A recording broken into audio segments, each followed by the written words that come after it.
الحاجات اللطيفة قوي وان انت وانت ماشي في اوروبا ممكن تلاقي حاجة كابينة كده صغيرة زي دي مكتوب عليها فوتو تيسرا، فانت مش فاهم هو ايه اللي بيحصل.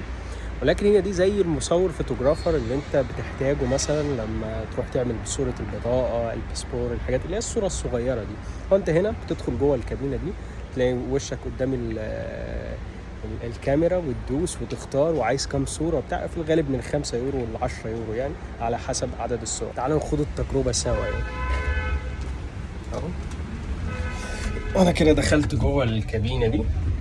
هي المفروض ان هي كده زي ما انتم شايفين جايبة وشي، باجي دايس كده اهو، بيجيب لي فوق لو انا عايز 4 او لو انا عايز اقل من كده اللي هي الصور الاصغر.